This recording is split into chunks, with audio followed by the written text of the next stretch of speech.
মাথা দেখা যায়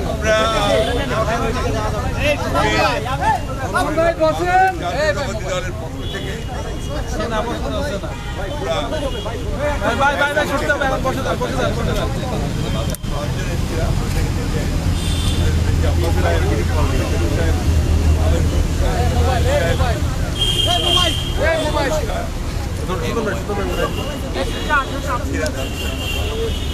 আজকে আমাদের আসার মূল উদ্দেশ্য ছিল যে সাম্প্রতিককালে দুটো পরিস্থিতি, বিশেষ করে গত কয়েকদিন ধরে যে পরিস্থিতি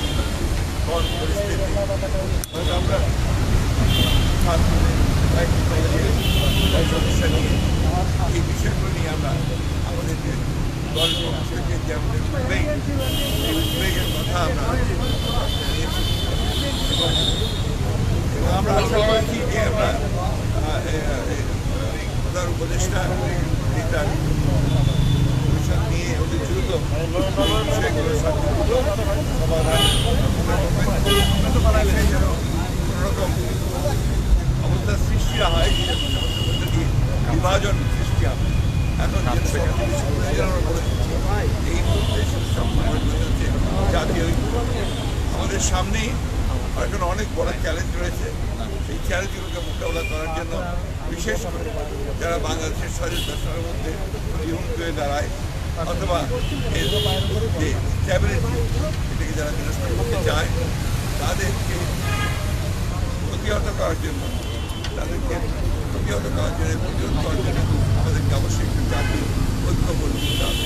সেই কথাটা আমরা সেই সঙ্গে জনগণের যে দ্রব্যমূল্যের ব্যাপারে সেই বিষয়টি আমরা তাদের সামনে নিয়ে এসেছি যে যাতে করে দ্রব্যমূল্য কমানোর জন্য কাজ করা যায়। টিসিবির কাজগুলোকে আমরা বাড়ানোর জন্য বলে এসেছি, আর প্রতি এলাকা ভিত্তিক বাড়ানোর জন্য বলেছি। আমরা বলেছি যে আপনার যে ট্রাক চলাচল যানবাহন চলাচল থাকে সেই বিষয়টি করার জন্য আমরা সেই সঙ্গে আপনার কৃষিতে বিশেষ করে আপনার সার বিতরণের ক্ষেত্রে যে সমস্যাগুলো আছে সেই সমস্যাগুলো এখনও আপনার আইসিসির দোসররা নিয়ন্ত্রণ করছে, সেগুলোকে আমরা কোনোভাবে জনগণের পক্ষে যারা আছেন তাদেরকে নিয়ে আসা এদেরকে সহজ করার জন্য আমরা অনুরোধ করছি ব্যবস্থা করা যায়। সেই সঙ্গে শিল্প উৎপাদনের ক্ষেত্রে আমরা বলেছি যে আপনার নর্মাল যে আপনার অ্যাক্টিভিটিসের ক্ষেত্রে চালু থাকে, বিশেষ করে অঞ্চলে শ্রমিকদের বেতনের ক্ষেত্রে যেন কোনো বাধা সৃষ্টি না হয় এবং তারা যেন বেতন পান তার জন্য প্রয়োজনে সরকারকে ঋণ দেওয়ার জন্য আমরা বলেছি যে বেশি করে দিয়ে তারা বেতনের ব্যবস্থা করতে হবে। আমরা আরেকটা বিষয় বলেছি যে ইউনিয়ন পরিষদ আছে, এই ইউনিয়ন পরিষদগুলো বেশিরভাগ সময় এই প্যাসিভ সরকারের আমলে জবরদস্তি নির্বাচন করতে হবে তাদের মতো করে এটাকে অবিলম্বে আমরা মনে করি যে সিটি কর্পোরেশন ভাঙা হয়েছে, কর্পোরেশনগুলো ভাঙা হয়েছে, উপজেলা ভাঙা হয়েছে এবং এটাকে ভেঙে দিয়ে পরবর্তী নির্বাচনের মধ্যে স্টেট বডিগুলোকে ভেঙে দিয়ে আমরা বলেছি নির্বাচনের মাধ্যমে এটাকে আপনার পুনরায় আপনার সুষ্ঠুভাবে নিয়ে আসা। সামগ্রিকভাবে আমাদের সমস্ত রাজনৈতিক দলগুলোর সাথে আলাপ আলোচনা করে জাতীয় ঐক্য সৃষ্টি করার ব্যাপারেও আমরা আহ্বান করেছি।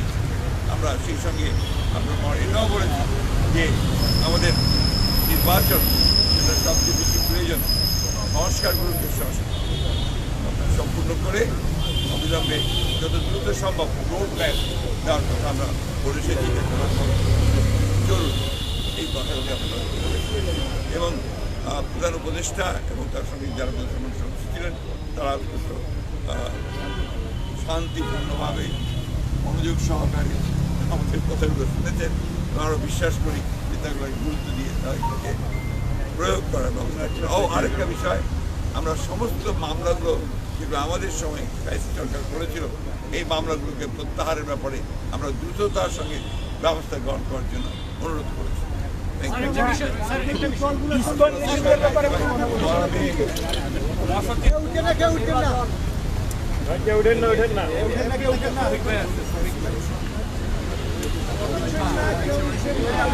উড়েন উড়েন উঠে যান, কাম শেষ, খেলা গেছে, খতম।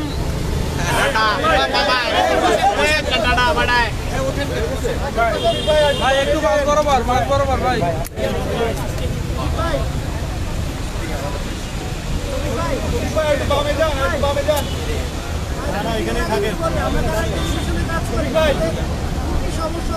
ডান দিকে আমরা তো ওইখানে করি, প্রেস কনফারেন্স তো ওইখানে করি।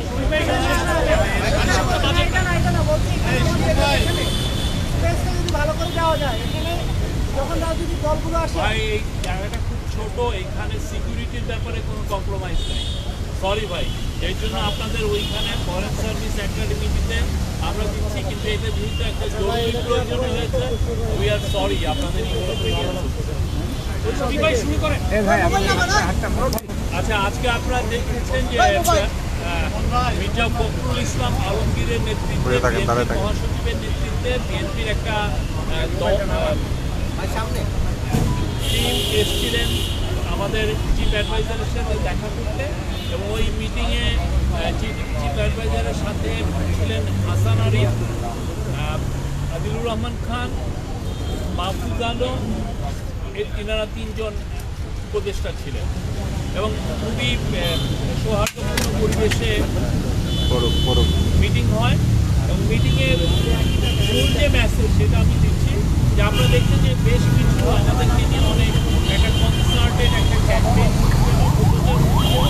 সেই বিষয়ে আজকে মিটিংয়ের মুখে বিএনপির তরফ থেকেও একটা বার্তা দেওয়া হয় যে ন্যাশনাল ঐক্যর কথা বলা হয়, এবং প্রফেসর আমাদের প্রধান উপদেষ্টা উনিও সামনের দিকে টাকায় বলেন, প্রধান উপদেষ্টা উনিও এই ন্যাশনাল ইউনিটির কথা বলেছেন যে জাতির সমস্ত ইউনিটের ক্ষেত্রে, জাতির স্ট্যাবিলিটির ক্ষেত্রে উনি সবার মধ্যে ইউনিটির কথা বলেছেন। সেটা এমন স্টুডেন্ট, ছাত্র, জনতা, হিন্দু, মুসলমান, খ্রিস্টান সবার মধ্যে উনি ন্যাশনাল ইউনিটির বার্তা দিয়েছেন। স্কুল নিয়ে ভুল বার্তা সরানোর ক্ষেত্রে রয়টার্স একটা নিউজ করেছে, ভুল নিউজ, সেই ক্ষেত্রে আপনারা কোনো ব্রিফিং বা এই বিষয়ে কোনো পদক্ষেপ নেবেন? আমরা এই বিষয়ে যা যা করার দরকার আমরা সবগুলো পদক্ষেপ নিয়েছি। দেখছি শিক্ষার্থীদেরকে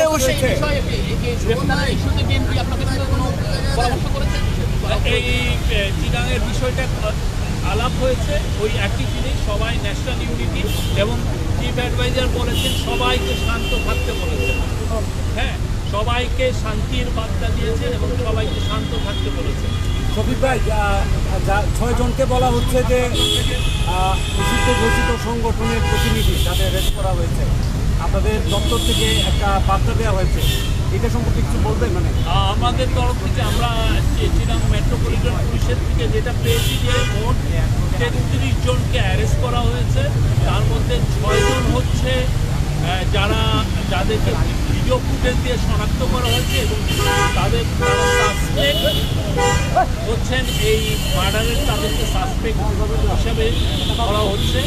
আর 21 জনকে অ্যারেস্ট করা হয়েছে হচ্ছে, আপনি দেখেছেন আমরা আমাদের স্টেটমেন্টে দিয়েছি, তারা ভ্যান্ডালিজমে এবং পুলিশের সাথে মারামারি করার কারণে তাদেরকে ধরা হয়েছে। আর 6 জনকে ধরা হয়েছে, তারা আওয়ামী লীগ এবং নিষিদ্ধ ঘোষিত ছাত্রলীগের মেম্বার, তারা কংগ্রেস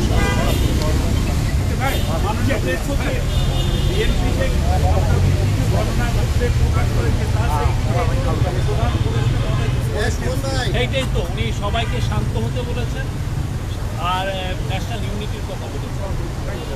থ্যাংক ইউ ভাই, থ্যাংক ইউ।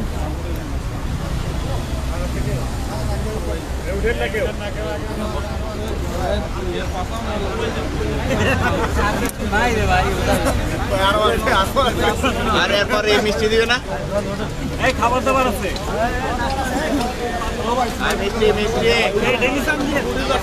ইমরান ভাই ডেনিসান যাই যেখানে আপনারা দেখছিলেন আমার সময় যে অন্তর্বর্তী সরকারের প্রধান উপদেষ্টার সঙ্গে বৈঠক শেষে কিন্তু বিএনপির মহাসচিব মির্জা ফখরুল ইসলাম আলমগীর সহ কিন্তু অন্যান্য যে সমস্ত নেতাবর্গ ছিলেন তারা কিন্তু জানালেন আসলে অন্তর্বর্তী সরকার